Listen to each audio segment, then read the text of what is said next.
जब मैं 7 साल बाद लंदन से वापस आया तो पैसों के मामले में मुझे बैंक जाना पड़ा। वहाँ की ब्रांच मैनेजर बहुत ही खूबसूरत लड़की थी जिसने मुझे अच्छे तरीके से डील किया। बैंक के काम से फ्री होकर जब मैं घर वापस आया तो मुझे उसी ब्रांच मैनेजर लड़की की कॉल आई। वो मुझे कहने लगी कि आप अपना शनाख्ती कार्ड बैंक में ही भूल गए। तो मैंने उसे कहा कि मैं कल आकर बैंक से ले लूँगा, लेकिन वो शाम को हमारे घर आ गई। वो मुझसे कहने लगी कि मैं यहाँ पास में ही रहती हूँ। बैंक से वापस घर आ रही थी तो सोचा कि मैं आपको आपका शनाख्ती कार्ड वापस दे दी जाऊँ।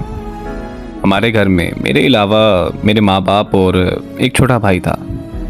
अम्मी ने उससे चाय का पूछा तो उसने हाँ कर दी। फिर उसने बैठकर हमारे साथ चाय पी और वापस अपने घर चली गई।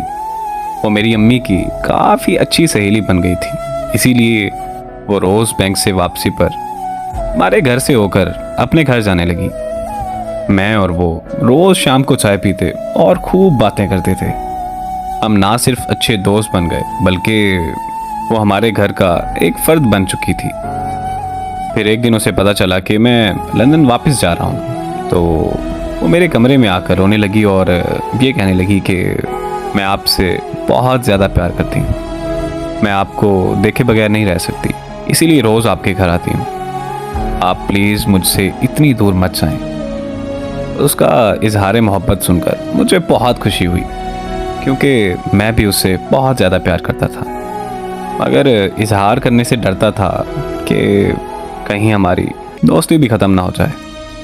फिर मैंने उसे अपने गले लगाकर अपनी मोहब्बत का इजहार किया और ये वादा किया कि मैं उसे छोड़कर कहीं नहीं जाऊंगा। इस तरह मैं वापस लंदन नहीं गया। फिर हमारे घर वालों की मुलाकात के बाद हमारा रिश्ता पक्का हो गया। 15 दिन बाद हमारी शादी रख दी गई। हम दोनों ने अपनी शादी की सारी शॉपिंग एक साथ की। हम दोनों बहुत खुश थे, लेकिन हमें क्या पता था कि हमारी खुशियों को किसी की नज़र लगने वाली है। हमारी शादी के एक हफ्ता पहले उसकी बड़ी बहन की मौत हो गई। उनके घर में मातम सा छा गया। ऐसे हालात में हमारी शादी मुमकिन नहीं थी, इसीलिए हमारी शादी कुछ महीनों के लिए रोक दी गई। वो बहुत चुप रहने लगी थी, मुझसे बात तक नहीं करती थी।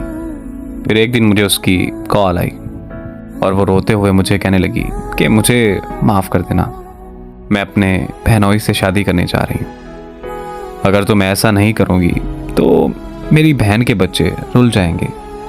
और फिर रोते हुए उसने कॉल बंद कर दी। उसकी शादी वाले दिन मैं लंदन वापस चला गया और अब 3 साल बाद वापस आया हूँ। मैं वापस पाकिस्तान आना नहीं चाहता था, लेकिन अम्मी की ज़िद की वजह से मैं वापस आया। सुना है कि वो अपनी ज़िंदगी में बहुत खुश है। अल्लाह हमेशा उसे खुश ही रखे। मुझे नहीं पता कि उसने जो किया वो बेवफाई थी या वफा, मगर मैं आज भी उसे बेहद मोहब्बत करता हूँ और मैं उससे मोहब्बत अपनी आखिरी सांस तक करता रहूँगा।